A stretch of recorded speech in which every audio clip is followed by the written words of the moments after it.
Hey, I'm Sarah. Hi, I'm Alisha. And I'm Jazzy, and we are the Girlies that read.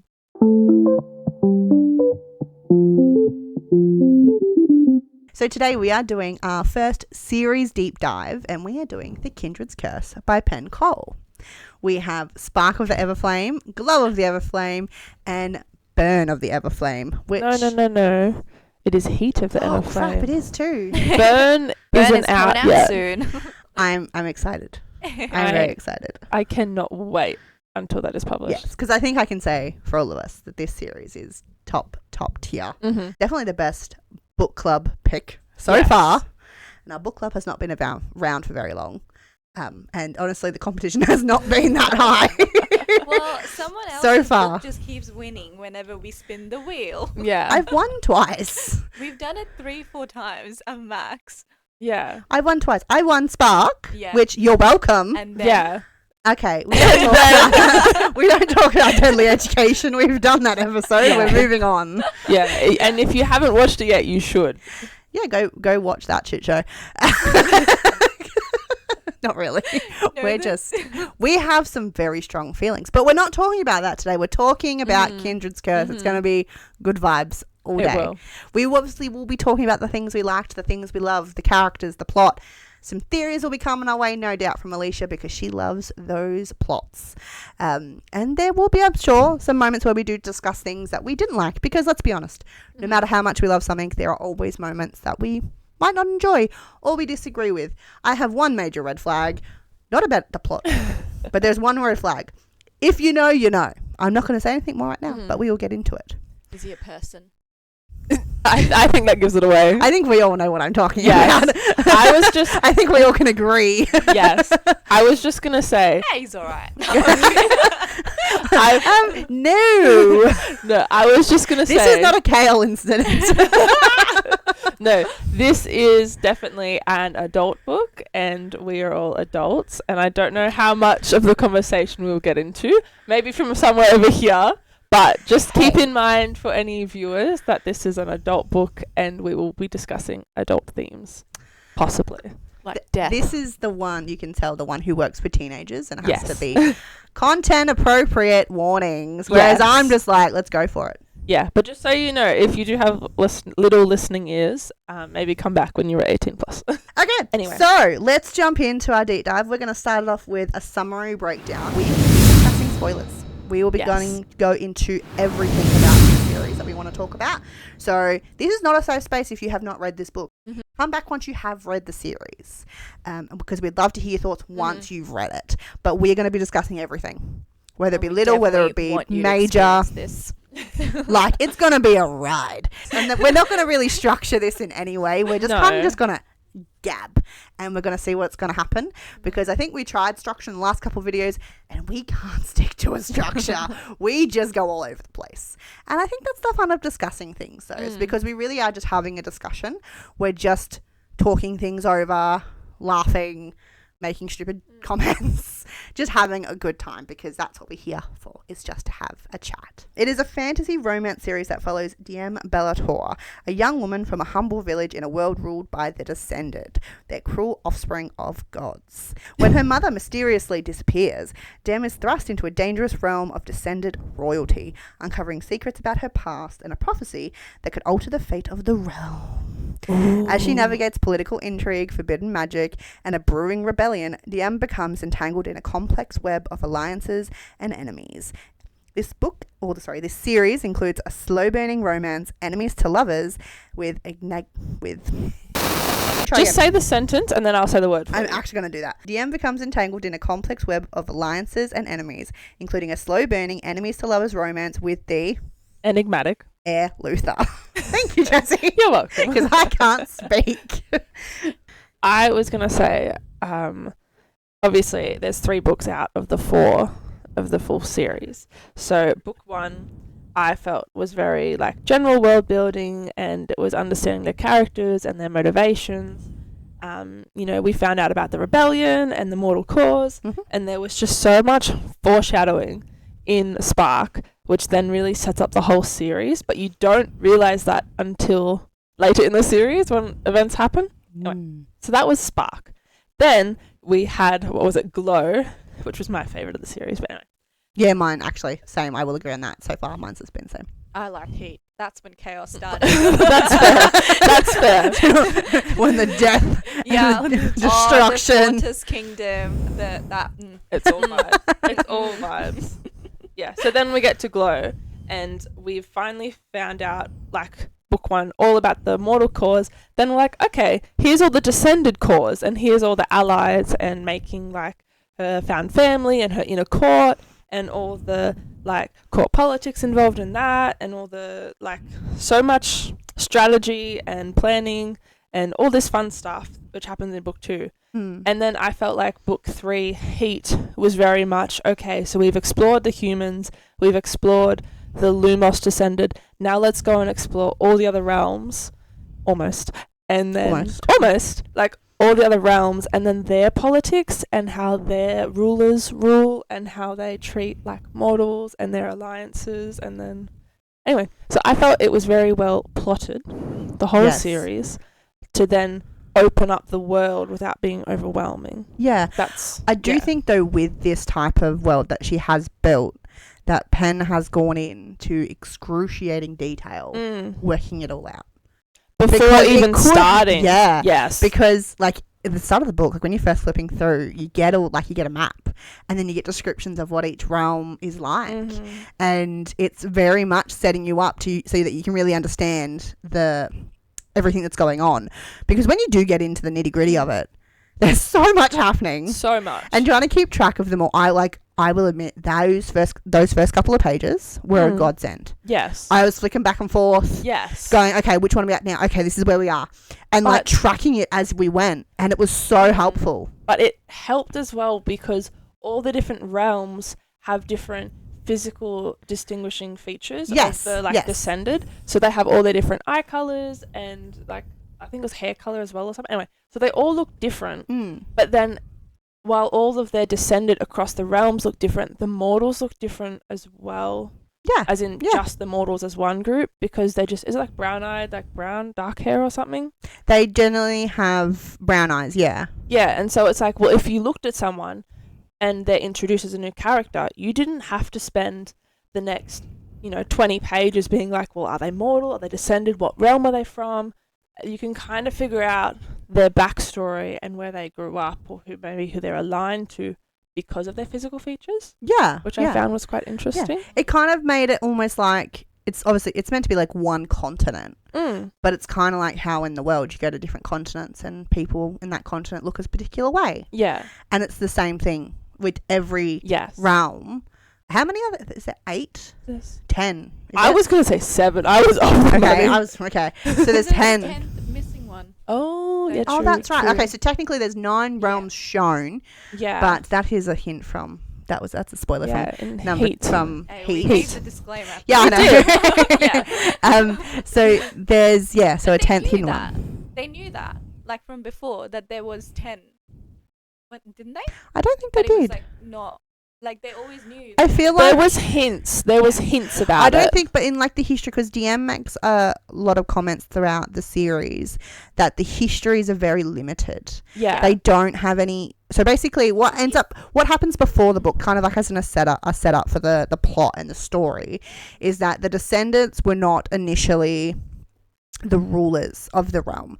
Their god ancestors came down, mingled with some mortals, had some kids which created the descendants, and then the descendants who have like magical abilities which are dependent upon the realm that they're from, basically ended up becoming the rulers and taking over. And from that, they have kind of taken the mortals' history, kind of erased it, which is where this Everflame symbol comes from.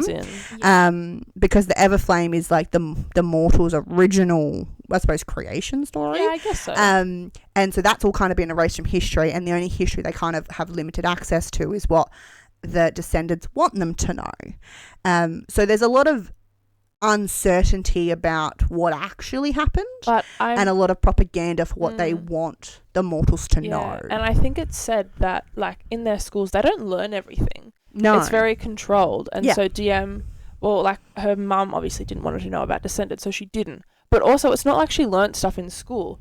So she has that very limited, like, knowledge database to start with. Yeah. Which She spends a lot of time, I feel like it's especially in Glow, like catching up. She realizes how much she doesn't actually understand about the descendants. And because of the divide between the mortals and the descendants, there's a lot of what's the word? Disconnect, prejudice. Prejudice, thank you. That was the word I was looking for. There's a lot of prejudice on their side, but also the descendants' side. Oh, yeah. Because we see that actually a lot with a bunch of characters is from both sides. They realize, you're not as bad as I thought you were. Because from a mortal's perspective, a descendant, they don't give a crap about mortals. They think they're like basically rodents. Yeah. They don't care. They slaughter them willy-nilly, like type of thing. It's given this illusion that they're pretty much just horrible. But is that for every realm? Well, probably not. But so we do. This is all from DM's POV. Yeah. So we're experiencing it through her eyes. She is our narrator. So she's unreliable in the sense we can only see from what she's been taught, how she's been raised, what she's experienced. And she goes through some shit, which makes her, like, her understanding very understandable. But then, Glow is a really big transformation point where she goes, oh, hang on. No, you're actual people too. And you have families and you care about one another. And there's people you want to protect. And you care, and I care about you as well. Yeah, because she builds her own found family. And she meets Luther. Yes. Anyway, I just want to point out, Alicia's been pulling up the Kindred's Curse Saga wiki over here. I was trying to pull up the characters because I couldn't remember the queen's name.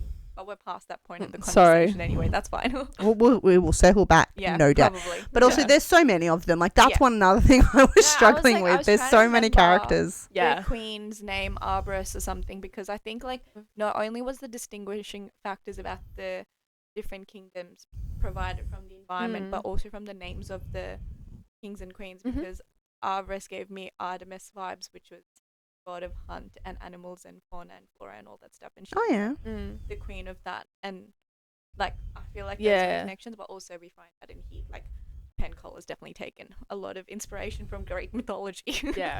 Oh, it's there again, Greek mythology. Who would have thought? We like it. We like it. I was going to say, you said a very interesting point, and it was that are the mortals treated like that in every realm, or is it just Lumos? I don't think so. Well, in Umbra, they weren't treated badly so long as they sold their secrets. They were fine.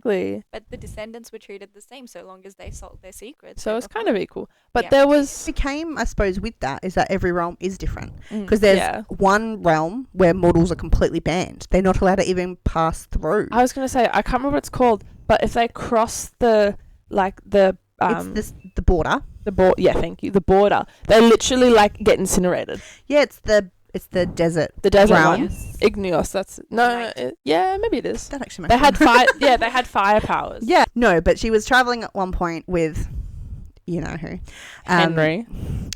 Henry's a whole nother story. We will no doubt get into him. I have some things I would like to say, but they're traveling, and they travel from. Anyway, they travel from one realm to another. The impression is to deliver a letter. Really, it's Turns out Henry is actually working with the rebellion, and she doesn't know any of this. The Guardians. And they cross the realm border. And DM feels something. It's like a shock. And she's like, oh, what is this? Like, she's never experienced it before. And she's so confused. And even Henry's kind of looking at her going, you good, bro? what's wrong? Like, why are you freaking out? And she's just kind of like, oh, nothing, never mind. It kind of like just dismisses it. And then you work out later on that when a descendant leaves their realm, they lose their power. Or their power is kind of muted by the crown, the next crown of that realm, to make it so that any visitors can't attack or... I thought for that exact point, because I had it in my review for after I just finished the first book, I thought that was her being able to channel the powers because she was the one who was picking up powers. So when she went there, she touched the soil, she actually inherited those powers. And that's how that's where she felt the twinge. That's Oh, actually, I never thought about that. Yeah, it probably was. In my head, I suppose, because when I'm thinking of just the first book, I was thinking about the fact that I forget that she has... I forgot she ends up with all the powers. But yeah, that probably was... But the whole point was that she felt that change. Yeah. And that's kind of like the first real hint we get that there's something non-mortal about her. That's why she was able to fix the... What's her name? Lily's Lily her harms because and she everything. had the power from that realm. Yeah. Loot The closet. healing. It was Yeah, been to that's that not realm right. Before. But what happened is that was the moment you're talking about. That was the first time she'd been on a different realm when she wasn't taking the flame root powder, which was like hiding her power. And then when she tries to actually get more of this powder, and people are like, how do you know what this is? Like, what do you, it's what like do a you mean? secret. And it turns out it's actually only found on this very secret island in the center of the whole continent that no one but royalty is allowed to go to. And she's like, what the hell has my mum been feeding me this whole time? And how does she have it? And I love how she just made it go, oh, actually, you know what? It wasn't red. It was like blue. My bad. My bad. Moving on. Get out of here. But I think after reading the first week, the first thing that came to my mind that kept like nagging me, which is why I kept looking at like in not the best light, even though I know that like they're not bad people, was because the saga is called Kindred Curse, and the books are called Spark of the Everflame, and Everflame being the god for the mortals and Kindreds being the gods for the descendants. So every time I think about it, I'm like, the Kindred's curse, being a descendant, is a curse. This is probably not the intention the Kindred gods had, and it's like changed so far since when that saga started. And now the spark and the glow and the heat, like obviously it's like her powers manifesting. At first it was a spark, next it was a glow, third when she literally burns into flames. So you can see like that progression, and I have a feeling like the Everflame gods are going to come into play, and I really hope that theory does clock, because it would be so good. I will be really interested. I've kind of wondered if the Kindreds and the Everflame are somehow connected in some way. Well, my more thing is like, because obviously like the descendants are all like, you know, kindred this, kindred that. They don't think anything about the Everflame. It's just mortal, like nonsense. Like propaganda, pretty much. Yeah, like it's not real. But maybe it actually is, and they're linked in a way. Like it's, who knows? Maybe Everflame's like Everflame and Kindred are actually siblings or something like that. And I think it's gonna come up with the whole theory about when blood takes over the other blood. When the stronger blood takes over the other blood, when you have so I think that's how they're going to equalize the power of sorts. Or I just think every book series should end with magic is gone from the world.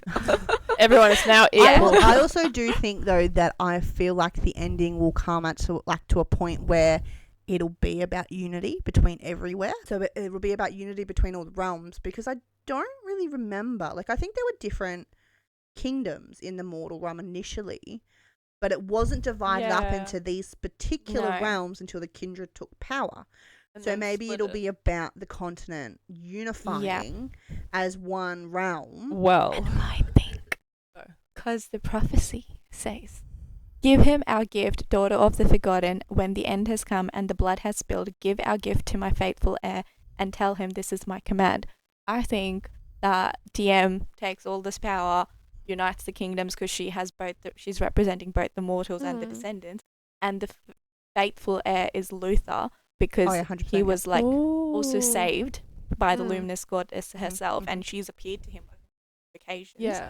So DM has to give her crown to him, like he's supposed to be the ruler. I really hope that it's a very harsh ending where DM dies or something like that. Something to say about you going, I hope the main character dies. No, because it's like it's because like she was put on this earth for one purpose. Even like in Luther's dreams, she was there for one purpose and one purpose alone, to unify and bring back the focus to the descendants serving the mortals rather than them being just killed. And I also think it's like a divergent situation. Like if you're half mortal, half descendant, you're just stronger, because the kids in the the Umbros kingdom, but who were from Lumos. They were like putting together like what's it called, like glowing flowers and stuff. It's like really strong magic for their age and stuff, and there was a comet made on it. Because they kept saying that descended magic seemed to be getting weaker. And they were so convinced. It's always goes back to purity, blood purity, right? And they kept because in Lumos, so in DM's particular realm, it's forbidden for descendants and mortals to have kids. I was going to say crossbreed. I was like, that's the wrong Not term. quite. They're not animals. They can't Like procreate. little pugs. Yeah, so procreate's a much Thank better you. term. They're not And so- supposed to procreate because they believe that their power is diminishing because of their blood becoming less kindred and more mortal. And so they kill them all off. Yeah, which is brutal. I also Very think it's brutal. like the polar opposite of what's happening. Yeah, no, I Yeah. think because well, then all the kids that Luther helped smuggle out, like all of the Sorry, that he killed. that he helped get out, Yeah. were all the ones from what's the realm? Gymnos. Oh, to Umbros. Umbros, thank you. Were think like it was they were Umbriel. they were powerful. Whatever it is, there's too many to remember. no, They're I all- think it was Umbros. Umbros. Hang on, can I chime in?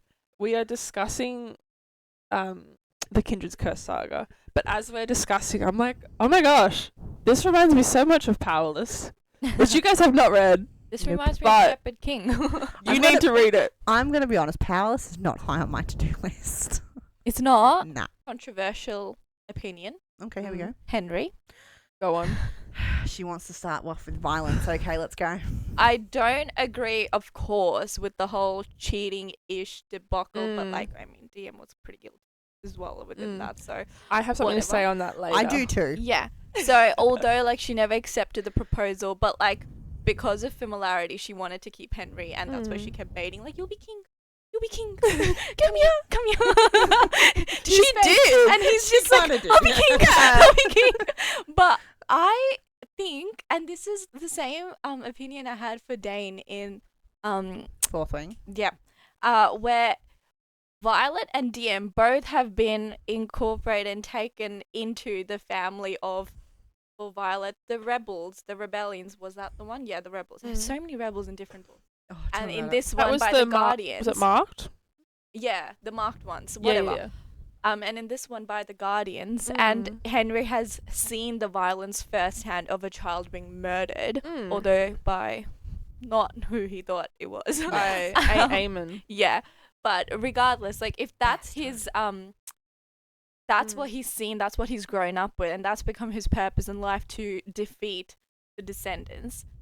That makes sense. The descendants, whatever. That makes sense to me why he has such strong opinions, and I can totally see why he doesn't see them as people anymore, and he sees them as this different species. But I can't blame him so much for the kind of distance that was put between DM and him, because DM's getting opinions, like internal information from all of like the descended people. Like she's found a family there. So that's my controversial opinion, that like I don't hate him. I can't hate him, because I know if I was in that position, I would feel very, like, I would be very conflicted if I see a child be murdered in front of me and then go into like, you know what, just cancel the whole species, because I kind of just don't want to deal with that. So I get it. And the girl who he was cheating on with, Lana or Something. Daisy, whatever her name I'd was. say it was like Lana or something. Lana, I think it started Lara. with an L. Yeah. Yeah. Luther. No. Whatever it was, like, their match makes sense to me, and I feel like They were definitely more suited to each yeah, other. because if they have a similar purpose, I could make sense. So, but I don't agree with the cheating, of course. Yeah. Like he did leave her high and dry when her father has passed away brutally, Yeah. might add. And all those things happen, but also she has not given him a fair chance at any point. No. She's just like, yeah, But- well, King, come here, But can King. I jump in on that? Yeah, go on. Is that actually, and I'll say this, I got much controversy because I was explaining the plot to my husband, and he was very much like, well, they're cheating, and I was like, hold on, because we're obviously in DM's POV and we understand her feelings, and so she's trying to cling to Henry because he's comfortable and familiar, but you can tell in how she works through that mentally that it's not right. And when she's with Luther, and again, they're not doing anything, but when she's with Luther, it's comfortable and like supportive. Suppose in that way, it would be more considered like an emotional affair. yeah, But we yeah. see everything but- from her POV. That's true. But hang on, getting to my point. Sorry. That's Yeah, what I go. have I'm something else building to up. say as well. Yeah, so yeah. I'll just anyway. say, but like, again, like she's not actually physically doing anything with Luther,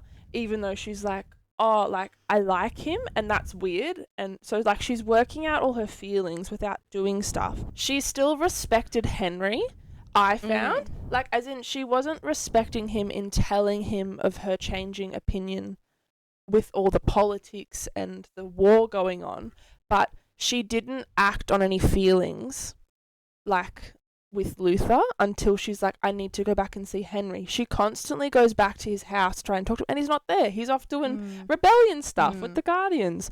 And then I think it's not till the third book when we're like, fine, like, we need Luther and Diem at Endgame. We need them to get together. Yeah. And so she's like, and she's finally realized that. And so then she goes back to kind of confront Henry in a way and be like, sorry, like, we're technically engaged. I don't want to be engaged. I shouldn't have said yes. Let's break things off. She goes back to his house, finds him smooching another girl, and they've been together since... For weeks at this point. No, it was like months. Yeah, it like was ages. Like ages. So I'm like, the level of respect... Yeah. Like, I agree what you said. Yeah, they were much more suited together, Henry and the other healer chick. And I mean... Diem was a healer, like, it makes sense. Yeah. But it's like... He clearly has a type. Yeah, clearly has a type, and Diem no longer fit that type. But he still acted on it and didn't respect Diem in that way, even when his feelings had changed. And I was like, I think that's what I can't get over. Yeah. Even though there was that, like, emotional cheating and stuff, it's like she still tried to hold on to him. And then it's like, we know she wants to be with Luther, but she still tries to break it off. And then is hit in the face because she's trying to be respectful, and he's just like throwing her in the dirt. Yeah. Anyway, many feelings about it. Like dangling the king over him. Yeah. My turn. Go. Okay. So, first of all, at the start of the book, when we meet these two in their relationship, right? So, it's from the get-go. Diem makes it very clear that her and Henry have been best friends growing up, and their relationship has changed. It's become more romantic. They've gotten a bit sexual, but nothing has been defined. Yeah, there's no definition that they're dating or courting, whatever you want to call it. It's just their relationship has evolved to the point where kissing happens. They're very touchy-feely.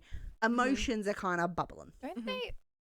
No, it's never having sex. Yeah, they were. Yeah, I'm not saying no, but what I'm saying is, there was no point where they both had a conversation when this is a romantic relationship. But also, they'd never. I'll let you talk. Let me talk, please. Sorry, I just need to get this out. No, go. And then, so they end up going on this trip thing, which we mentioned before. They have the most awkward sex scene. I felt uncomfortable. Normally, sex scenes don't bother me. It's either funny, hot, or just like, or whatever. I felt creeped out. And especially because you're listening to Diem's thoughts through this whole process, and they're in the middle of the forest, for one. They just strip down naked, get kinky next to a fire, in the middle of a forest, which I can't get over. Diem's this whole time going, I don't think I'm ready for this. I don't think I'm emotionally ready for us to take it to this next. Then just has sex with him. And then it felt really odd. Like, it felt like an odd choice. And then the more I read and the more we went through their relationship, I think it was more for the fact that for that moment, Henry was at a very different point than Diem. He was very solidified in what he wanted. He had an idea of what he wanted from Diem, and he wanted her to fit that role. Yeah, and so he wanted her to become part of the rebellion. He wanted her to become a stay-at-home mum. His wife. He wanted her to be basically the housewife equivalent of this fantasy role. That is not Diem. Not at all. And one thing that really annoyed me about Henry and why I dislike him so much is because he kept trying to force her into that bucket. And he kept trying to push her and push her and push her and push her, regardless of anything she said or felt. Yeah. He was disregarding any like kind of hesitation that she had. Yeah. He was very much just very pushy, very just like, I'm right, you're wrong. Yeah. And it just like, and Diem also is going through so much, and so much trauma. So much is changing. Yeah. Like, her mum's disappeared, which he knows about. She suddenly developed. That was another thing. Don't get me started. She suddenly developed these abilities. Like, she's just worked out her mum's lied to her entire life, and she can't even talk to her mum to get through it. And then she finds out her dad knew something, but not everything. Like, he knew something was different, but not what. And that, like, everything, basically her whole life has been a lie. And she's trying to look for Henry for support, but then she's also terrified to tell Henry because Henry hates Descended. And she's like, how do I even approach that topic to begin with? And then we get into kind of Glow, where she's now the Descended queen of Lumos. She's having to spend all this time around Descendants, and she obviously gets to know Luther, and her attraction for Luther grows. And then she spends pretty much most of Glow conflicted between them, Luther and Henry, because Luther's just here like, I do anything for you. What do you need? Tell me what you need. I'll give you anything. I will literally kill myself for you if you need me. And he's like, I'll protect Henry for you. I'll do it. Even though he despises Henry as well. Loyal king. Another point to Luther there. And then Henry's on the other side just going, I'm sorry, what are you doing? Why would you do this? Like, these people need to be destroyed. Help us, like, destroy them. Yeah. And when she tries to do something to protect the mortals, even though it's against so at one point they're trying to attack a bunch of the Descendants at a ball, party, and they're going to get slaughtered. Yeah. Like, she knows it. She's like, people are just going, innocent people are going to die. The mortals are going to lose. And so she basically makes a deal with some foreign Descendants from a different realm to, like, use their mind control powers to send the rebellion away to save their lives. It was Umbros. I said it. Thank you. And then Henry just turns around and goes, you're a traitor. You've betrayed us. You turned against us. Mind you, she's had him arrested and put in prison to keep him alive because he came to this party because he's, at this point, she's like, I want you to be my king. But she's confused AF. And then he's just like, major power trip. Yeah. He went on a major power trip and he's like, no, I'm going to be their king. They're going to bow to me. And it's just like, yeah, that was brother, gross. Ew. It was so ill. Like, there was just so many moments when he gave me the creep. I don't disagree with that. I couldn't get, like, what you said, 100% agree with the fact, obviously, he's gone through some shit. They all have. Yeah. And it kind of goes back to what I was saying initially, is how there's prejudice on both sides. They see each other through a very black and white filter. There's no grey. Yeah. And DM kind of falls into the grey and then is stuck there by herself going, that's good. We all kind of need to just get along. And then her brother's being all cute in the side, falling in love with the Descendant as well, which is just adorable. So cute. And it's just, by the end, when they get to the point where DM has kind of worked it out, and she goes, okay, no, I am in love with Luther. I'm not in love with Henry. I still want Henry to be my best friend, and I want to keep that relationship. That's mean. No, but also I think at that point, Henry's also, like, he's not in it for love anymore. Yeah. He was but at the point where she asked him to be her king, and they had, again, another really fucking awkward sex moment. They didn't actually have sex, but it was creepy as all hell because he's like, call me your king. I'm just like, no, not okay with that. No, thank you. And it gets interrupted by Luther. Yeah, he walks in and is like, what the heck are you doing? At that point for Henry, he's not, his delusion of what he feels for them is not what it was at the beginning. Yeah. They've gone through, so much has happened since then. He's got a goal in mind, and his goal is to destroy the Descendant because that's what the rebellion wants. And so he's going to take any means any means necessary, thank you, to get there.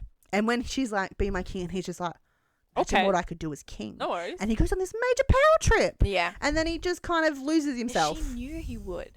I don't think she knew he would go psychotic. I think she kind of hoped, though, because I think also at this point, Dem was still lying to herself. Yeah. Because we're like in the middle of Glow. Dem's very torn. She's like, I can still help the rebellion. I can be the better queen for the Descendants. I can make things better my own way, not understanding that she needs to kind of give and take, not just kind of take everything and do it herself. And she's still learning what she needs to do and who she is.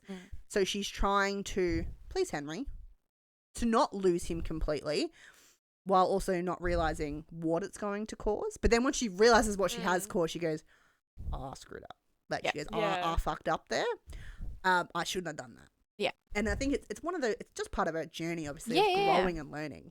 And then when she finally is rid of Henry, like, yes, the fact that she showed up and he was having an affair with a girl that she also trained, mind you. Yeah. Like, she trained as a healer. This was a healer that DM had taught when she was like back at as a healer. And this girl obviously clearly would have known that her and Henry were a thing. Yeah. And they still carried on this little affair. And so I think by that point they were both emotionally like, okay, we're not happening. Which is probably what led Henry to start this affair. And she kind of even goes, well, that kind of hurts that you've done that. Like, you haven't respected me enough to wait. But I still wish you the best and I want you to be happy. While she was abducted and stuff. People have almost died and Henry's up in the back knocking his rocks with some random shit. Exactly. Like, how rude. So, fuck Henry. He's the red flag.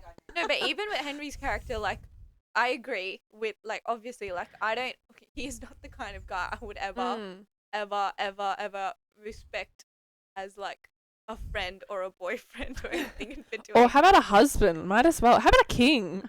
Neither. Like, no. But I will say, like, there's a conversation DM has with Luther in the last book about kids and settling down and naming donkey after Eamon. I forgot about that. Yeah. That's funny. And like you said, like, Henry's trying to push her into this person and, like, mold her into what he wants her to be. She does let him. She enables that a lot. She never told him that she doesn't want to be a housewife. If that's what the thing is in that, like, he should obviously, like, know her. And or, like, she joins the Guardians, like, after just one event. She's like, yep, I'll join the Guardians because Henry's there. So she does play into everything he wants her to do. And that is going to delude the guy into thinking, oh, we're on the right course. Yeah. So I can't, like, in book 1 at least, I can't like, blame can't Henry. fault him. No, I agree. And then the fact that DM says in the second book that, oh, you'll be my king, she's blurted out whatever she could to keep him there. Yeah, because she really is. I feel like it really is a sense of, like, she's panicking. She's like, what can I do to fix this? Because she's she's literally just, like, she's not thinking things through. Yeah. She's just, like, it's like going, oh my god, word vomit, and that's what's come out.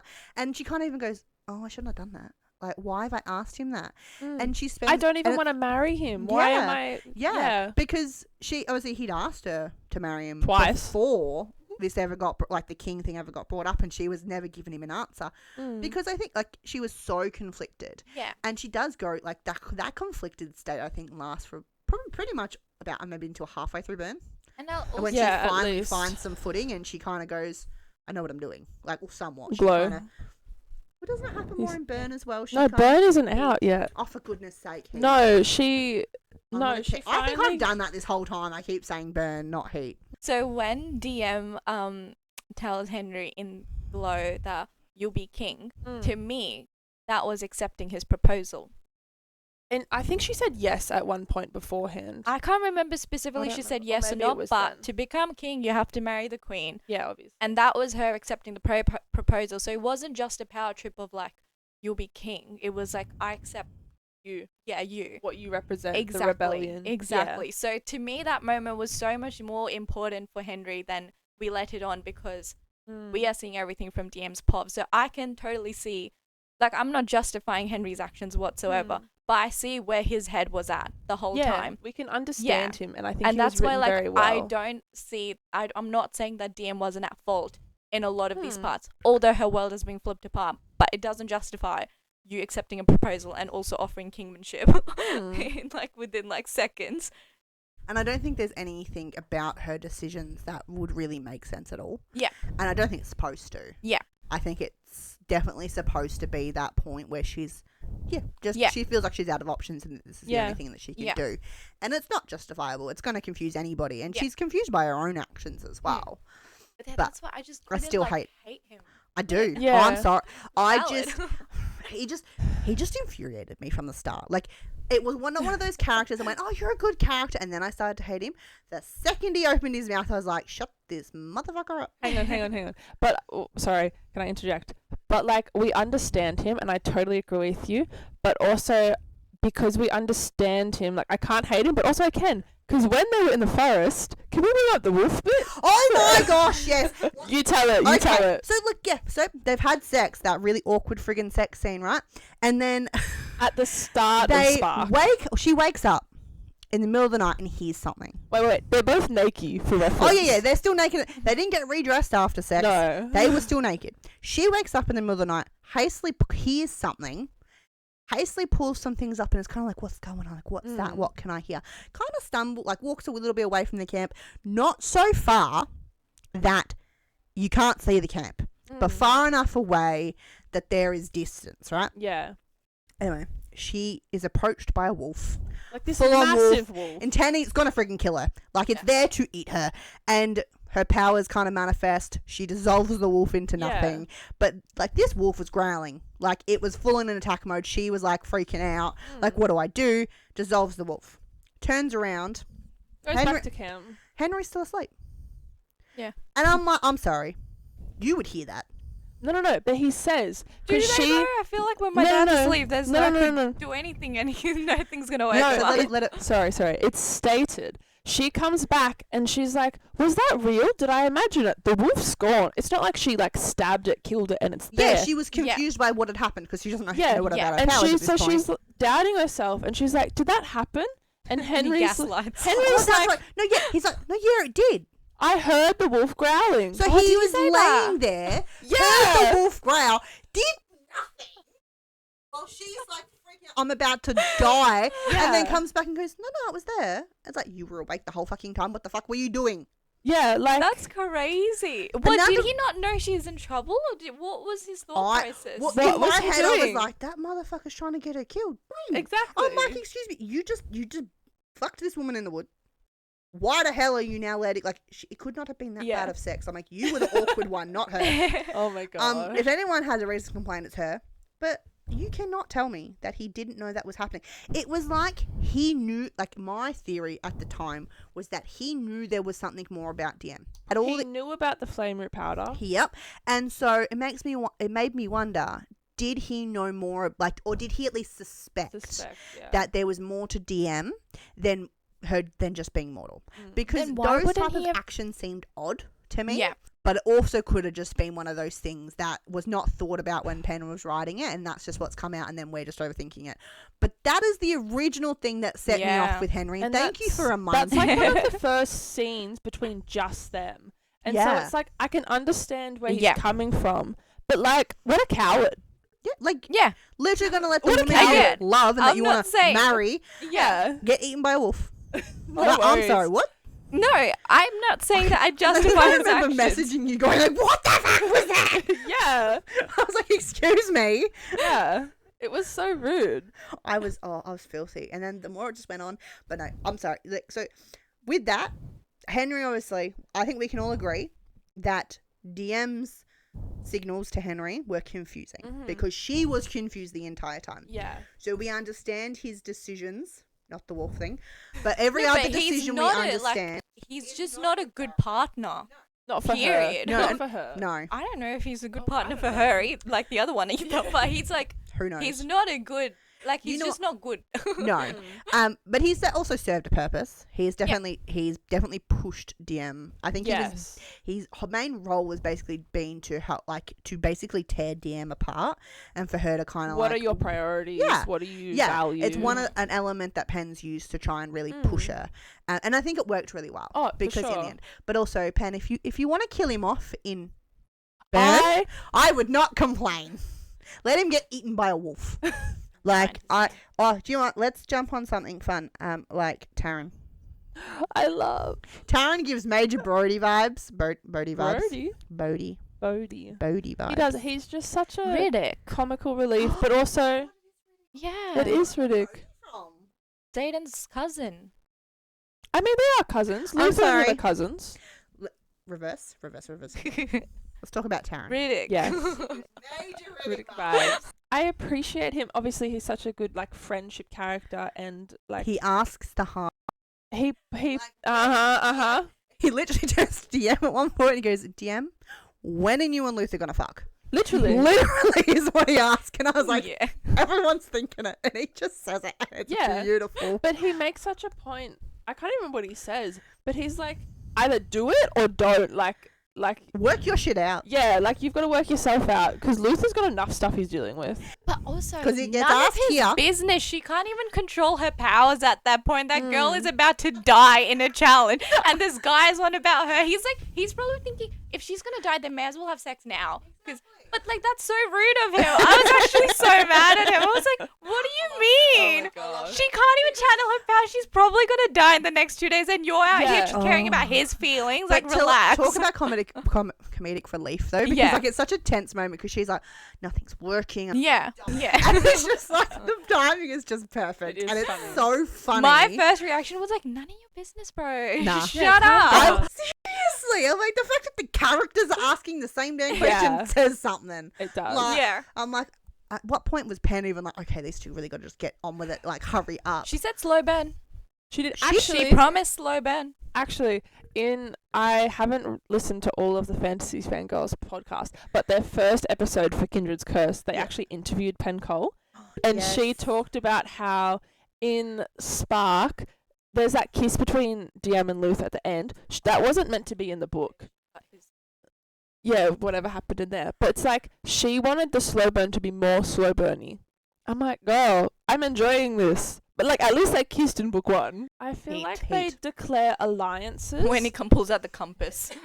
He's Yeah. just like, where you Oh. at? But like, I feel like they do have declarations of alliances and promises, Yeah. but it's not of a love. Devotions. Yeah, like like he's like, I'm devoted to you. I'll do anything for you. She's I'll- like confused, but he's like, no, literally in a dream. I saw. I'm supposed to be devoted to Yeah. At one point, he does kind of sound like you look at him like, "Are you Yeah. okay, And bro?" I was uncomfortable. I was like, dude, relax.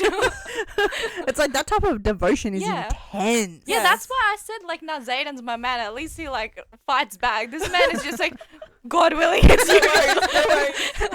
Anything you do, amen. I'll be there. I'll be there. I was like, can you just relax for 2 seconds? But like, even in Glow, actually, side note, I loved this book. The whole time they're like, okay, you're now going to be the queen. The whole point is to survive the challenging, where there's 20 houses. People will challenge you. If they challenge you, it's a fight to the death. Don't get challenged because we don't want you to die. What happens at the end of the book? She gets challenged. Not just, they're like, don't get challenged by any house. And so she's like, okay, I can't get Every challenged by single. one house. Every single house challenges her. Even her own house. But talk about devotion. He was like, I will challenge you and fight you, kill myself with my powers, make it look like you did it. That's how devoted I Yeah. am to you. I knew he was gonna do that, and because she couldn't clock her powers, I knew that was his Yeah. backup plan. I was so sure he was gonna do that. I was honestly more annoyed when she got mad at him for challenging, and I'm like, you idiot! What do you think he's doing? Because she was so conflicted Yeah, by but Luther also, so she much. should have been mad about the fact that he's literally gonna sacrifice himself. But But instead, she she was like, didn't- "How she dare was. now you're gonna?" When like, she worked it out, she was pissed. She's like, what the fuck do you but think I'm you're just doing? like, what, Yeah. how did you first think that he's like? He literally declared his love to Ian, like with Kent, like 5 Yeah. seconds ago, Yeah. and then he's like, I'm up for the challenge because he's the strongest of any other computer Yeah. that would And challenge. Yeah. He'd get that chance Yeah, to fight and her. obviously no one would believe that he, you know, But lost. he put a spin on it. Sorry, he said like, when he challenged he knew her, the dad, the he deal. knew he tried to. Remy's. No, he No, didn't. Yeah, he no, did. he No, did. he- He no- did. No, he did. He knew about Remus's deal that if anyone the from House end. Luminos challenges, then the Remus would lose DM his powers. Oh, that's what she told Yeah. Told him She at the did- She end. did tell him. Sorry, I forgot But about he that. knew, so that's why he spun the words That was just like Yeah. bonus. to make sure that he loses his powers Yeah. as well. But Luther like challenges her, and he goes, "I'm meant to be king," and does like a betrayal, like on the outside, but on the inside, he's like, "No, I'm just gonna." Kill And I myself." think he did that big to convince the audience when Yeah. he loses. Yeah. But again, like DM should know that. Yeah, right. I mean, when she got annoyed at him, I was just like, girl. I think though in Glow though, what part of the Glow's whole plot was that DM couldn't decide to if she could actually trust Luther or not. Even though he spends the whole time like basically proving himself. There's And that trusting Henry him, yeah. spends a lot of his energy trying to sow discourse between her and the descendants. Yeah. And like the story that Henry tells about the mortal that got trampled by the descendant on the horse, and because It's of one Luther's- horse that it's he Luther's horse. well, it's not. Oh, was It's it? Eamon's horse Oh no, that you're right. Luther borrowed to Yeah. go and see her after her crowning when she got taken to the cabin in the woods. No, I think Yes. it's the other way. No. No. Because it was No, no. Eamon on Luther's No. horse. Because at the very end, when they're doing the parade or whatever, Yeah, I think it's the other way. When they were doing the I'll parade clarify after you're done. to the battle, like to the final, whatever it's called, I can't remember. Yeah. Eamon's on the horse. He's Yeah. on his horse. That's what I'm And saying. So No, because Luther borrowed Aemon's horse.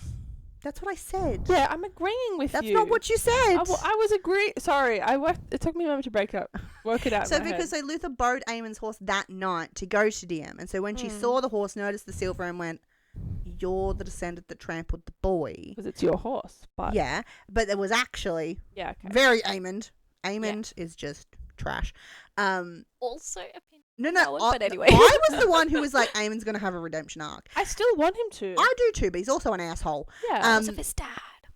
Yes, very Yeah. classic. But it's Product a of very his classic, parents. like Aaron choosing one way and Eamon choosing the other way, similar to Houth and you wouldn't know. It's the Shepherd King, Houth and Elm. Oh, yep. of the Roven King. Oh yeah, I didn't even Oh, write yeah. notes So for pretty it. much. So, okay. Couple things I want to mention just about Heat in Go. general. Glow's my favorite for What, like the- politics? yeah, Or- the cult politics of it. I thought it was a really fun read. I with loved Glow. it. I really liked because you really got to be feel like you're in damn shoes going, oh crap, what do I do now? Because she really was in uncharted territory. And but what's happening? Because she doesn't understand anything. Yeah, one of the things I loved about Heat though is that we were literally got to explore the rest of the realms because for the first two books, we were just in Lumos. And so we got to meet all the different we got to see all the powers, and we learnt so many important things, and the world just kind of exploded and went, look at all this stuff. And I was a little bit overwhelmed at some points because I'm like, there's so much to remember, but also it was really like, I really enjoyed it. And I'd never gotten so mad at Luther before because he's a dickhead and But he has was his selfless. self-sacrificing bullshit that he got going on annoyed the crap out of me because all he had to do was go, oh, I'm injured too, just so you know. Just a heads up. Yep. And then instead of just like, letting DM on what's going on, he's like, no, I can't. I got to push you away. I can't do this. And he literally had her thinking that he didn't like her anymore. After everything she went through with Henry, he's now done like a 180 with the affection. And I was so Made mad. it pretty clear with his words later. Oh, Yeah, he did. He was like, how That- dare you think I don't like you? Oh my God. Yes. Which the tension has been building up to. like For fully so at the long. end. Yeah. Like So in the so library. obviously they work out their emotions once she's healed him. Which also I think she's not even certain she actually did. Yeah, I think It was her blood we the know whole that time, she did yeah. it, but she's clueless to The it. worst is like if you were like me and you knew from when she cured Taryn that was her blood, and you were just like literally banging your head Yeah, against the wall yeah. because she It was figured so- out it it made a it lot so- later. Because I was figured it out asking when her. they revealed it, bro. Yeah, because when you also figured out later because I No, kept no. messaging you guys. I was like, no, you figured out way after Taryn was healed that was her blood. no, I was like, I what? might not mention it, but I thought about it. Like as soon as the fact that her blood was in it, I was like, her blood gonna do something. Like the second I read it, Because I I remember didn't mention texting it. and I was like losing my mind. I'm like, how are you not getting it? Nah, I didn't clock it at all. I was too No, busy but this worrying is about another other thing stuff. when we're talking about certain things. You think about different things to discuss than I do. Yeah. My plot, like those little details, I don't tend to like bring up. Yeah. Because my brain's not like, I'm more like going, oh my God, Luther and DM anything, because that's what I rage Yeah. about. I'm Yeah. raging about my emotional state, not the plot. Yeah, no, points. but that's what I'm saying. Like, if you're like me and you clock that early, and when she's trying to kill Zayden in Zayden. the not Zayden, Luther in back in Sophos. Lumnos, Oh. I was literally like, bleed on him the whole time. I'm screaming like, bleed on him. She's putting this potion on him, that potion. I'm like, bleed Nothing on him, bleed on him. Yeah. Start cutting yourself apart. Just bleed on him. And then she uses that potion from who gave The her? other Sophos? realm. Yeah, Does maybe. that, is that what actually works No, though? it or was is her blood because she was bleeding all over it. That's 'cause right. it Yep. cut- Okay. The Yep. shards She cut did into bleed. her. Yep. So she bled on him and that's what cured him. Mm. But I was wondering the whole time, what the heck was that potion? You still don't know what the power of that potion. No. But I also love, I will say, the Godstone that wounded him and everyone Yeah. and stuff. Oh, I do like that element of it actually. Yeah, It's interesting. the fact that his heart was untouched by it because Lumnos goddess saved him, and so it was untouched. And I'm just wondering, like what does that have to do? Does that have to do with just the fact that the Lumnos goddess saved him, or that he's half descendant? Because something has to equal out the Godstone power, and obviously, like DM's blood equals it out. But Oh she my also gosh, creates I forgot all Godstones. about that. I completely, But even literally, my brain's just going ding again. I'm like, oh my god, he was But the half. fact that she also has the ability to create Godstone, she's like the Yeah. But Pretty cool. even like Luther's scar is across his chest. His heart wasn't hurt because when that's it got where rehealed. She, Yeah, diagnosed with, yeah, like, yeah, yeah, yeah. From the vision, like she had saved him by putting in power through his heart. But the slash was obviously Remus's doing. Yeah, yeah, yeah. So of, it's like still trying to kill there. him. Talk Yeah. about worst dad ever. Bro, Yeah, he's got not winning the lottery there. That whole family, like the parents of that family, are just fucked. yeah. Well, Really makes you wonder what happened between the generations to make the younger ones so much better. I am very keen to see I what think it's happens the in the blood next war. I think it's the blood war that set off everything. Yeah. book. Maybe. Actually, that's another question I have that I've always pondered this entire time. How old is Luther? Yeah, really old. Probably He was 5,000. there It's from never before the blood war. specified. But it was. I think there's a reason it's not. Because, well, probably, but I think Mm. it's so easy to forget that the descended have really long 1,000 lives. years. Yeah. And so you think you like DM's like 20, 21, that Whatever, kind of something like age. And then she's talking to Luther. She's talking to Luther and like getting to know him, and he's kind of like, young 20 vibes, but he could be like 150 years old. He gives me 33-year-old vibes, but okay. Oh, no, that's not how not at all. In my head, he's like plus 26 at least. I'd say- Oh, he might be, but like I'm thinking 20s, like early I know Yeah. what you mean, 20-ish. but But like and she's giving me similar- 24, 25-year-old Yeah. vibes. Yeah, well, I don't think the ages that like Yeah. have never like specifically stated, but Yeah. like what I'm talking about is like it's young adult, Yeah. it Yeah. is. but physically Luther's actually a lot older, Yeah. and Well, it's never like they all are. Actually, I think the only one who would maybe be quite the actual age is Luther's sister, Lily. Yeah, she's 16. Lily. I think only her age because she's the same age as DM's brother. Aiden? No. The whole point is that she's very much in her new adult finding herself Yeah. and after all the secrets. And Yeah. Luther, no 22-year-old is like, I will be devoted to you and I will kill all your enemies and I want to slay for you and serve you and protect you. No 22-year-old man says that. To be fair, like one of my biggest complaints with like adult fantasy books is that sometimes I feel like authors just make the ages just past 18 but got them doing things that Like teenage things. It's like they want to talk about write about adults, but they make them 20 so that they want like that they're younger. my main thing is that there's a quote that says an ember given is a flame received. Flame. So I think like the Lumnos descendants losing their magic, the descendants losing their magic in general, has something to do with the fact that it's not been like it's clearly set out that magic is not just like there, it's a give and take relationship because you have to give magic to offerings or whatever it is, but like obviously they work because Luther is clearly getting blessings from the goddess. Yeah. And likewise the other kings and queens also can speak or like speak, but at least they hear from Like their intercede or whatever. yeah, like each of the gods tell their They talk to their corresponding ruler. yeah, and they tell them, oh well, this is going to be the next ruler anyway. You're going to die. Yeah. Oh, I love the Frodo's kingdom scenes. The whole controversial Loki concentration camp situation with the flame root being just like put into those poor people, and like there were descendants there who were there for like years on end. Like that one guy that she has a conversation with, and he's like, I can't even like stand up anymore. I can't even walk. Like he's like Bambi trying to learn how to walk again. And I was like, oh, you're gonna break my heart with this stuff. I feel like the magic is like, it's a tool. It's like a reciprocal thanks force, and so it has to be a give and take relationship. And because not give descendants like so much about hoarding, and I blame one house in particular, Hanover's. Yeah, I agree. Hanovere. However. Yeah, just that one, whatever they are. I feel like they have this purity bloodline. The purity noticed bloodline too. thing is just Well, no, I gave her the look. She fixed it, and then she did it straight away.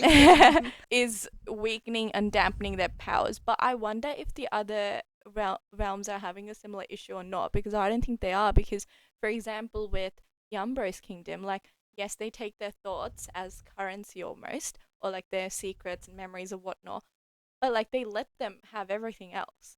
So is that like a similar tool of giving and taking? Like, does that qualify, quantify? Then same with Sophos, like they give mortals a chance to come and educate and do whatever. Like all they care about is their inventions and educations. Like again, from the from the outside, it looks like that is a pretty peaceful realm. Although we hear that like they might be killing mortals. But then they go there and they're like, by choice, their choice. It's not forced on them to cut them apart. But things like that, like I wonder if this was just like a Lumos thing or if this is like happening everywhere. So I'm interested to see how that follows. And I'm still so mad about Sophos's deal with DM at the end of Heat, where she was like, I will try to convince the other kingdoms to vote in your favor, and you will give up your power or whatever, something. I can't even remember the exact words. And she just like without hesitation like agreed. Yeah. Can you like take a second to think about it? Think about the wording. As someone who like makes a living off reading the fine print, holy It moly. seems to be an ongoing theme in books that you read. Moly. Is people don't read the fine print. And you get mad at them for not reading the like, fine print. negotiate. Have a freaking conversation. Actually, speaking of fine print with Phantasma, which I've just been reading, she does the same. Don't even get me started. Oh, dear. Like she's only just made the deal. Don't get me the started. point I've reached. I'm like, it's another To deal be fair, she's made without that deal fine I print. didn't mind because she did have a moment of thinking like, yeah, it's just 10 years. Yeah, But she then was she talking did make about the point that like separate. Anyway, she made the point that like, what if I'm supposed to die within the next 9 years? Will I Yeah. just die instantly? He goes, yeah, and then she says, yeah, and I'm like, okay, you know what? Thought process was there. DM thought process. Where was the thought process? How are you going to be I a think queen without the thought process? It's actually one thing for DM is she's an emotional. She Yeah. responds emotionally, not logically, and I think She said, I will try to convince. I would have immediately been like, not try, you must convince, otherwise deal's off. But that's you. That's not DM. yeah. So it's as frustrating you're right. as frustrating as it is for you. Yeah. I think it's Yeah. very on brand with DM. It's true to Yeah. her Yeah. character. Yeah. And I agree. It's fucking stupid. Like, think shit through. Like, don't just immediately agree. Go, okay, let's Yeah. think about it. Talk to Luther about it. Now who, she's trapped. And gosh, the whole like the part that actually like I was fine for Heat until one sentence and one sentence alone, where she just begs Sophos and she's like, I don't want to be like him, and that's where I started like losing my mind a little bit. Oh, when they What, like wanted her to dad? seal her, and she's like, "Please don't. I'll stay on the arm, but don't seal me yeah. in She here." was like, literally murder me, kill me, or do "Oh my anything. God." I would and rather. the guard when he dies at the end because he Perthy? fall. Oh. Yeah.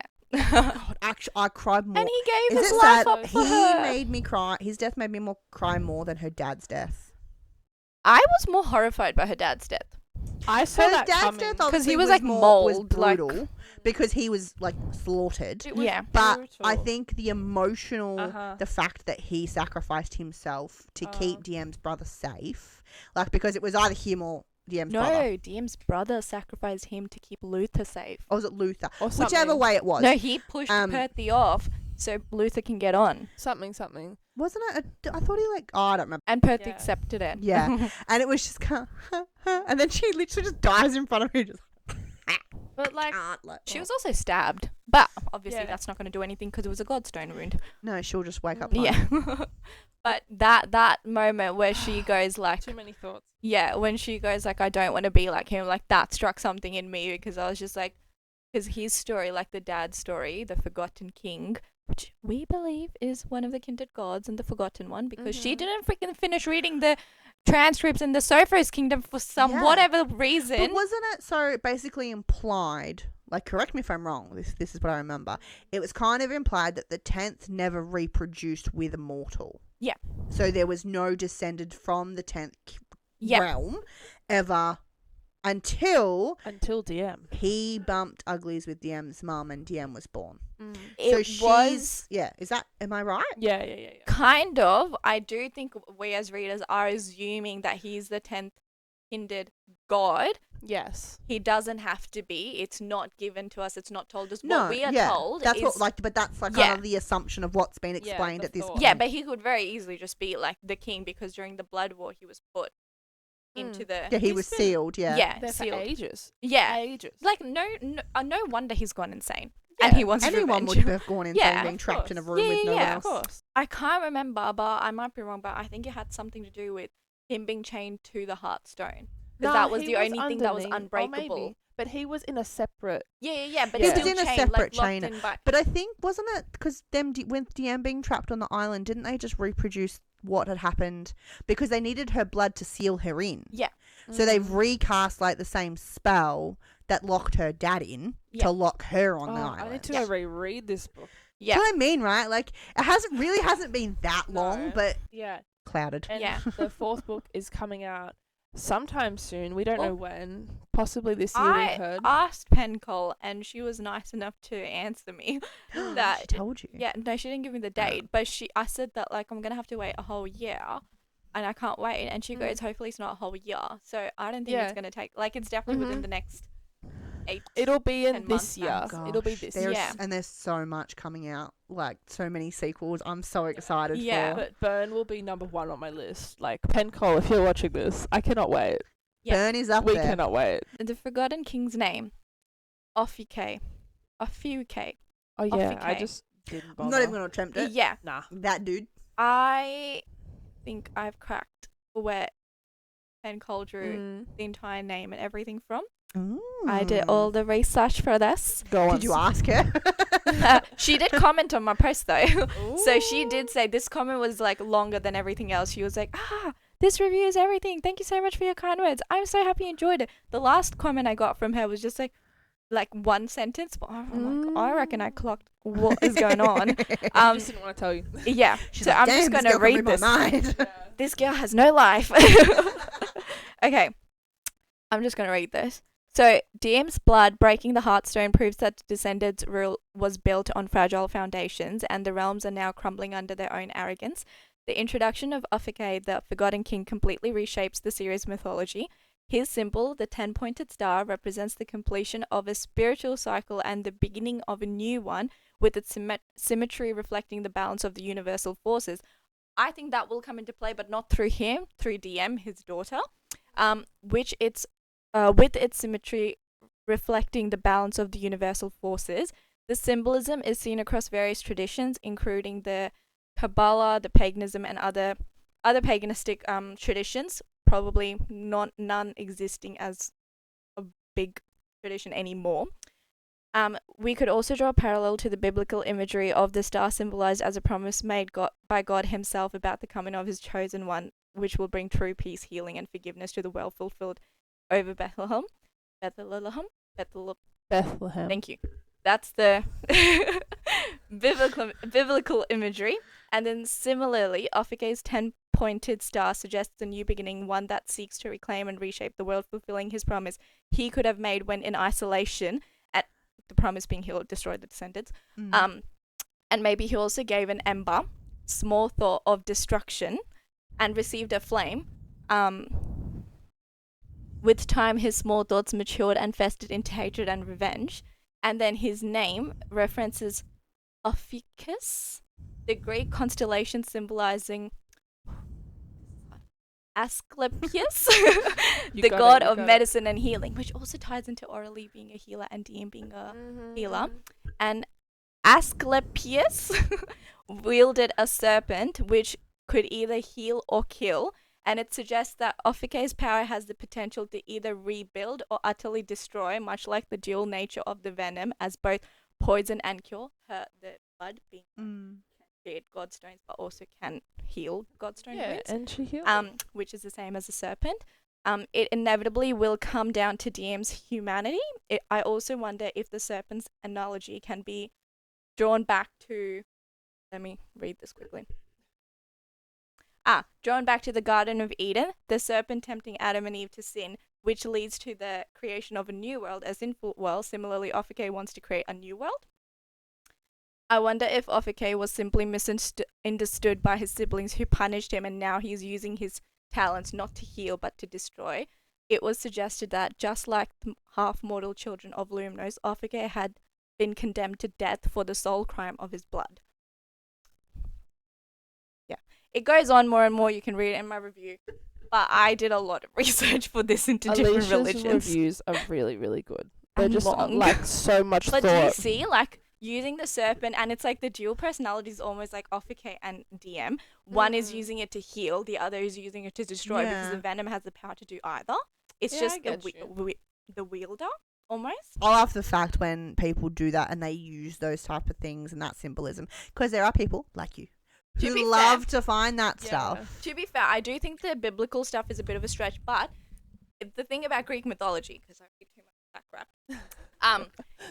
the stories of Greek mythology were reshaped. So same goes for Norse mythology, and this goes back to Celtic knots, which I will talk another time. A lot of that was reshaped after, not Christian, like, or both New Testament, Old Testament started to take into effect. Like, those stories were reshaped to match Christian themes over time, because like, for example, like if you go to Norway and stuff, like their Norse mythological temples were redone to Christian temples, but they have like that gothic vibe and whatnot. So I do think like they still follow through because the stories were just changed to match the Christian themes. So, but I do think like the name, the constellation, the serpent, the poison is all correct, and the quote being about like his blood was the only issue, like that he was basically discriminated based on his blood, is like such a good like parallel to what's going on right now in the book, like with the half mortals and stuff. And I was like, I think I've clocked it, and I'm excited to see. That would be really cool if it is. Next minute she completely off. Right. Yeah, even if I'm off, like it's just a journey of like reading and like figuring out the themes of the book. Like I love that. That was fun. Cool. But yeah, the review does go on for like another 8 pages. So I actually had that moment. So Alisha often runs out of pages because Instagram doesn't allow her to have more than 20. Yeah. I was writing my review the other day and I went, oh, I might have an issue. This is when I do part 1 and part 2. And then I realized oh wait, no, that's fine, because I have nothing negative to say, so there's no I literally went, nothing. That's good. Like I have nothing to complain about. I It was just Onyx Storm. I just had to do a part 1 and part 2 because I'm like, too much to say. But like dragons. Going back to Kindred, like I just love, like, can't get over the fact that her blood destroys the Heartstone and creates the Godstone. I'm just like, that's so cool. Like her power creates the Godstone or whatever. Yeah. But I was just like, oh, that is like a reader's dream to see like the best balance and parallel. I was like, yes. Very nice. Hey guys, it's Editor Sarah jumping in here. Just wanting to let you guys know that unfortunately my microphone did cut out at like the whole end of this recording. So unfortunately through Jazzy and Alicia's final thoughts and rating, you're not going to hear me. But we did fix it and I redid my thoughts and rating and finished the video off. So just bear with us through this last little bit. We're unfortunately not going to be able to hear me. I don't remember anything that I said, so unfortunately I can't check in any subtitles, but I'm sure you can probably work it out. Okay, so let's jump on to final thoughts and rating. So we'll start with the rating and then any final thoughts you want to say about the series. Well, I think it's pretty obvious. I love this series, obviously. I love Penn Coldale. I'm a Penn Cold stan. I rated the series a 5 out of 5. It was perfection. Everything I didn't know I needed. Easy to follow. I loved the foreshadowing. Even sometimes I guessed it, sometimes I didn't, but I loved it. But yeah, I think the most interesting thing for me was you said it really well earlier, like the morally grey characters, as in you've got the Guardians thinking the Descended are bad, and the Descended are thinking the Guardians are bad. The oppressor against the oppressive. Yeah. And so there's that black and white, that's what you said, yeah. There's that black and white thinking, and DM's in that grey area. And so I think I'm very keen to see what happens in the 4th book of how DM, and I guess Luther as well, because he's in the middle trying to make both work, and for the half mortal, whatever. Well, he's also half mortal and half descendant. Yeah, so. like they're literally, but they're literally like torn, and so they're trying to bring them together. Anyway, I think it'll be very interesting to see how DM works within that grey space and making her own way as she's now the new queen and taking over kingdoms and crowns. And crowns, but in a good way. It's not like, I want to say like it's a little rebellion, but against both sides. Like it's a new way of thinking. against the whole system they're stuck in. Yeah. So 5 out of 5. I cannot wait to read Burn. And all the theories to think about for that. No, I really enjoyed the series. I think, like you said, like it is easy to read and there's a lot of foreshadowing, so any reader can really get into it, which I love when it's like easy and accessible, unlike, Priory, which is really big, hard book to read. Yeah, I think the books were really good. I think I really like when there's characters just breaking the world apart, trying to rebuild it new and all that kind of stuff, and it was like very relatable to see a lot of her thought process and decision making, although I don't agree with a lot of them, but maybe if I was in a situation I'd probably do a lot of similar stuff, I'd say. And I'm very excited to see how the characters go, and I loved Heat of the Everflame. That was probably my favorite one, because I think the more external political alliances start to, like, she's like trying to make alliances, pick kingdoms that she can like have on her side, and the other ones are on the other sides, and there's so many mystery and so much secrets, and there's so much of like her trying to not only just figure out how to deal with this from a queen's perspective, but also from a half mortal, half descended perspective, with that being outed already, and all those mysteries. So I'm very excited to see where this goes, and I can't wait to see if all my theories have any kind of standing in the next book. No, I feel like they will. But I would rate this 5 and 5. If I could rate Heat like 1,000 on 1,000, yeah. Or I can just mess up the rating system entirely. Spark of the Everflame is an 85 on 88, and Glow of the Everflame is a 63 on 65, and Heat is a 1,346 on a 1,346. Anyway, 5 and 5. It just got better as you kept reading the series. Yeah, because it's like it gets so much better that I have to go and re-rate all the other books I've read, because I'm like, y'all are crap in front of this. It's like, what was I doing rating you a 3? You're a 1.5 at max. Okay, so I'll just go. So overall for me it was a 4.75, but that's because I gave Spark a 4, because I think it was very much a starting point. It was still amazing, but it's just the starting point, and we had so much more to come and so much more to see. Yeah. And I did give the other two a 5 out of 5. I'm guaranteed Burn will be spectacular when we get there. Just gotta be patiently waiting for it to arrive. So thank you, Penn Cole, for writing this amazing series. Not wait for the next one. I feel excluded, but no, it's okay. I will say, I just also that's a I literally let me. Yeah, I know, rude. But yeah, but those were our thoughts on A Kindred's Curse. Yeah, Kindred's Curse, Our Kindred's Curse, whatever the series is called. Curse. The Spark, Heat, Glow. The Spark, Glow, and Heat of Everflame. And then soon Burn of the Everflame. Yeah. Yeah. And I hope do you know what will happen through that whole review when we get there is I'll just call it Heat the entire time. Because that's what my brain does. That's okay. Burn. Maybe we'll just keep like a little fire. A little campfire. It's like, look at that. But please make sure you leave your thoughts down below. Have you read the series? Theories, thoughts. Do you hate Henry? That's very important. Who do you agree with? Do you think Henry should just be a dumpster fire, which is what he is? Or do you think maybe he was kind of not justified, but his decisions made sense? Yeah. Either way, we would love to hear what you think. So please, please, please let us know down below. Make sure you give this video a like if you did enjoy this. Yes. Like all the likes, because we want to know if we're entertaining. We might be talking. No one might think. No one probably likes. I'll do all the hearts. Every all generation. All the hearts.